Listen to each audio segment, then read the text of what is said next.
Magandang araw po. Ito po si Chinkitan with The Bottom Line. I have been in the industry of relational marketing for the past 12 years. Marami na rin ako mga pagsusubok na nadaanan, mga pagkakamali, at also success. So, bago po tayo talaga maging matagumpay sa negosyo to, kailangan po maintindihan po natin mga foundations o mga kaalamanan bago tayo ay maging successful. So right now, let us start with the industry of relational marketing. So bago po natin maintindihan ng relational marketing, kailangan maintindihan po rin natin ang mga ibang pamamaraan ng pagnenegosyo. Ang una po yung tinatawag nating traditional business. In traditional business, meron kang mga rental, meron kang fixed overhead, no? Kailangan magpautang at meron ding risk. Yun po ang disadvantage ng traditional business. At the same time, in traditional business, it's entirely focused on selling. Okay? Pag hindi ka nagbenta, wala kang kita. Indirect selling naman po, like Tupperware, real estate, insurance. Ito, maganda pong negosyo to. Pag may benta, may kita. Pag walang benta, wala ring kita. This industry is also focused entirely on selling. But in relational marketing, it's very different. Hindi to nakafocus sa selling. As a matter of fact, the more you are focused on selling, the less you will earn. Maybe nagtataka kayo, ano ibig sabihin? Kung mas magaling ako magbenta, mas maliit ang aking kikitain. Ito po ipapaliwanag ko po sa inyo. Like for example, in relational marketing, no, we're not focused entirely on selling.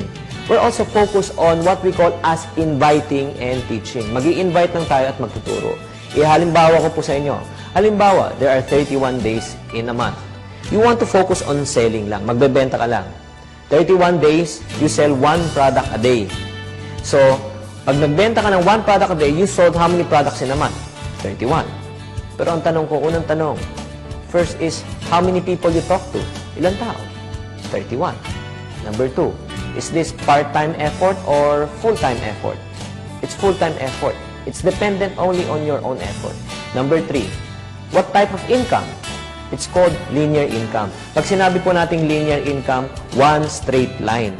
When work stops, income stops. You're only good as your last sale. That's when you focus entirely on selling. Pero sa negosyong relational marketing, it's not focused entirely on selling. It's focused on what we call as inviting and teaching. Halimbawa naman po, it starts from you. Mag-invite ka ng 5 mong friends. Itong 5 mong kaibigan, nag-invite at nagturo din ng 5. 5 times 5 equivalent to 25.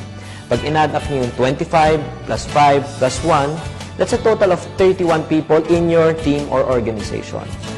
First rule in marketing po, you must be a product of the product. Kailangan bumili muna tayo ng produkto. Subukan muna natin kung effective. So you just imagine, 31 people. Nag-trial lang ng tig-iisang produkto. Ilan ang production ng grupo mo? That's 31. Did you get the same result from selling and inviting and teaching? Selling, 31. One product day, 31. Inviting and teaching, 31 people. Buying one product, 31. Pareho po. Pero anong pagkakaiba? How many people did we talk to? 5. Next, is this part-time or full-time? Part-time, kasi 5 lang kinausap natin eh. And last, this is what we call as leverage income. When you say leverage income, it's not anymore dependent on your own effort. It's dependent on other people's effort too. Just like what Henry Ford says, I'd rather have 1% of 100 people's effort rather than 100% of my own personal effort. Yan po tinatawag nating difference between selling and inviting and teaching. Next, ang question naman ng mga tao, pag sumasali sa ang ganitong negosyo, is, sino yung aking target market? Sino naman maglalabas ng ganung kalaking pera sa hirap ng panahon ngayon? Alam niyo ang kagandaan, mga kapatid, in this type of a business, iba po yung market natin. We're not looking for people who wants to buy, but we're looking for people who wants to earn. Ipapaliwanag ko po sa inyo.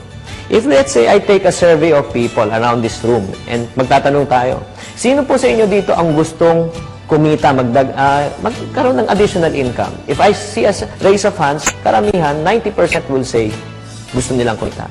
Eh what if I ask the same group of people, sino man po sa inyo dito ang gustong gumastos pagkatapos po ng meeting at pagpapaliwanag ko, bebentahan ko pa kayo?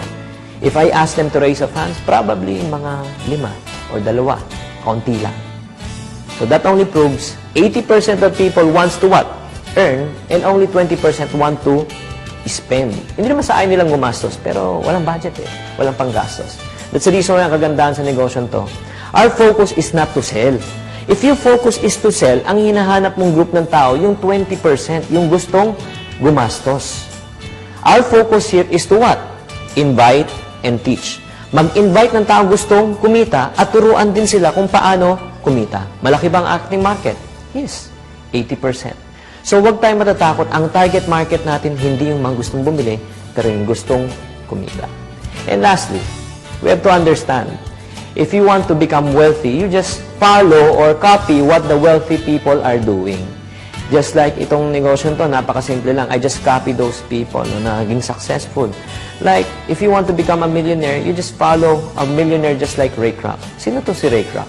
Ray Kroc is the owner of McDonald's, mga restaurants, no? And hamburger chains worldwide. My question to you, mga kapatid, ano po ang binibenta ni Ray Kroc sa McDonald's that made him a billionaire? Think for a while. A lot of people will say hamburger, French fries, yung mga foods niya. Yes, I do believe. Pero tanungin ko rin po kayo, meron ba kayong mga kamag-anak or mga kaibigan na mas magaling pa rin magluto ng hamburger kaysa kay Ray Kroc o sa McDonald's pero hindi naman singyaman nila?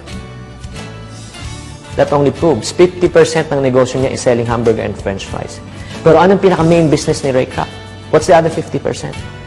The other 50% is selling the system of what? Franchising.